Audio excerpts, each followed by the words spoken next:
Assalamualaikum and hello everyone. We are from Good 9 and we were here to present our project for Advanced Financial Accounting 2. My part, I will introduce two companies. The first one is Niaga Berhad. Is the one of Malaysia leading pharmaceutical companies. It focuses on the manufacturing, distribution, logistics and supply of pharmaceutical product, mainly the public hospital and clinic. As part of the Bastard Group, Niaga play a key role in supporting the nation healthcare system by ensuring the safe and timely delivery of medicine. The second company is KPJ Healthcare Berhad. KPJ Healthcare Berhad is the one of Malaysia's largest private healthcare provider, operating a network of specialist hospitals across the country and abroad. The company offers medical, surgical, and healthcare service focusing on quality patient care, advanced technology, and professional expertise. KPJ is committed to improving community health and supporting the nation medical needs. First, quick ratio measures the ability to pay current liabilities without relying on inventory.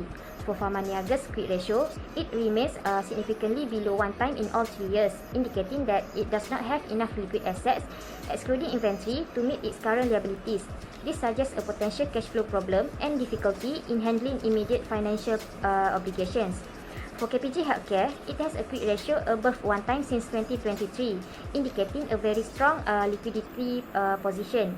It can comfortably settle short-term liabilities using its most liquid assets. Next, current ratio measures overall ability to pay short-term liabilities using all current assets. Niaga's current ratio is also below 1 time for all 3 years. This reinforces concerns over short-term financial instability, meaning its liabilities outweigh its current assets. For KPJ Healthcare, it shows a continuous improvement, and since 2023, it has maintained a current ratio of 1.24 times, reflecting healthy working capital management and a low risk of short-term liquidity crunch. For debt ratio, it is a percentage of assets financed by liabilities. Niaga's debt ratio exceeds 100% each year, which is extremely risky. This indicates that the company's liabilities exceed its assets. It is a clear sign of over-leveraging and financial distress, while KPJ Healthcare maintains a debt ratio below 70%, which is considered acceptable in most industry. It implies a balanced capital structure with manageable debt levels. The last one is equity ratio. It is a percentage of assets financed by shareholders' equity. Niaga's negative equity ratio means it has negative shareholders' equity, often due to accumulated losses exceeding equity capital. This can make it difficult to raise further funds and increase the risk of bankruptcy or financial restructuring. For KPJ Healthcare, its equity ratio is steadily increasing, showing growing reliance on shareholders' equity and a solid financial foundation. This attracts investor confidence and reflects efficient management. Firstly is net profit margin. For Niaga, in 2022, they lost money on every sale, which is negative 18 ringgit and 3 cents. 2023, they still lose the money, that 2 ringgit and 31 cents. In 2034, they started making a profit, which is 3 ringgit and 56 cents. In conclusion, Niaga struggled in earliest years but improved in 2034. But for KPJ Healthcare, they made a profit of 6 ringgit and 37 cents in 2022. 2023, they made 7 ringgit and 91 cents. 2034, they made 10 ringgit and 38 cents. In conclusion, KPJ Healthcare shows steady growth in profitability each year. Overall, of the conclusion that KPJ Healthcare consistently made profit, while Niaga only became profitable in 2024. Return on asset ROA Niaga in 2022, they lost a lot of money, which is 30 ringgit and 58 cents. In 2023, they lost a lot. They lost less, which is 4 ringgit and 19 cents. 2034, they made 6 ringgit and 85 cents from its assets. So the conclusion is Niaga improved its asset use, but only in 2024. For KPJ Healthcare, 2022, they made profit 2 ringgit and 77 cents for every 1 ringgit of asset. 2033, they made 3 ringgit and 80 cents. 2034, they made 5 ringgit and 55 cents.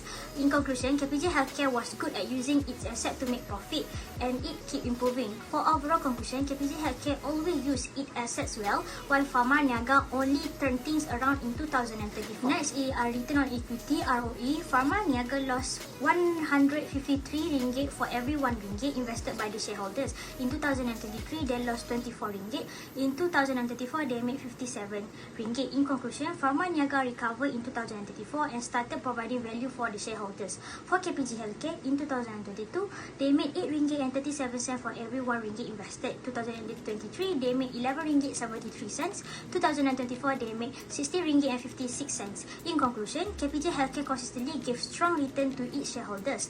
For overall conclusion, KPG Healthcare performed well for its shareholder every year, while Pharma Niaga only started doing so in 2024. So, in conclusion, KPJ is financially stronger than Pharma Niaga because under liquidity, KPJ consistently holds enough liquid and current assets to pay off its short-term liabilities, while Pharma Niaga struggles in this area, showing potential liquidity risk.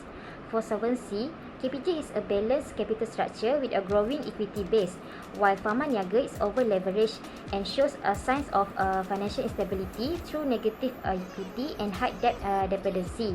For financial risk, Pharma Niaga's numbers suggest it is either currently in distress or at a serious risk, whereas KPJ presents itself as a financially sound and stable company with good long-term prospects. To conclude this, KPG Healthcare consistently performed better than Pharma Niaga across all profitability ratio, showing steady growth in profit and set new shareholder returns. For Pharma Niaga, had a rough start but showed improvement in 2024, becoming profitable after several years of losses. However, it still has a long way to go to match KPG Healthcare consistent performance. So, for stakeholders such as investors, creditors or analysts, KPG Healthcare is a much safer and healthier choice compared to Pharma Niaga, which will be viewed as a high risk unless it undergoes a significant restructuring or recapitalization. I will explain the MFRS measurement compliance for KPG Healthcare and Pharma Niaga.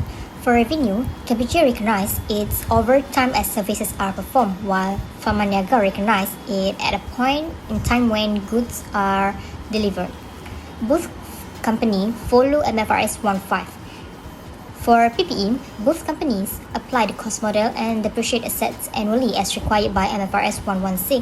KPG also measures investment properties at fair value under MFRS 140, while this is not applicable to Pharma Niaga.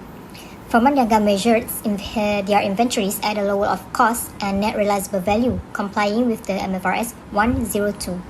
KPG also gives limited disclosure here. Lastly, both companies follow MFRS 9 for financial liability and asset using amortized cost and appropriate classification. In summary, both companies show good compliance with MFRS in terms of initial and subsequent measurement.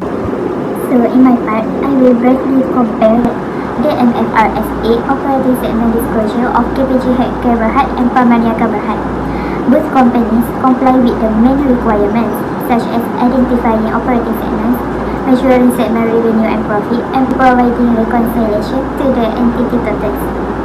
However, both companies do not disclose segment liabilities as well as interest, tax, and non-cash items.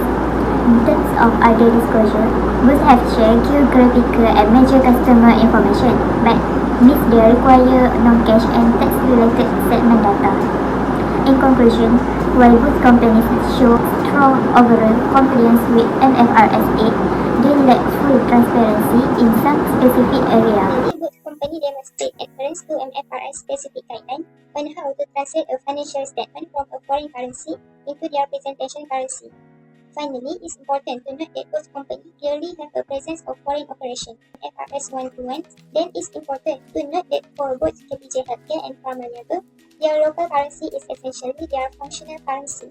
This means that despite having foreign operations, the primary currency used to measure and present their consolidated financial results is in ringgit Malaysia. Content analysis and commentary MFRS 121 foreign operation. KPG Healthcare clearly show foreign currency changes from global operation in OCI.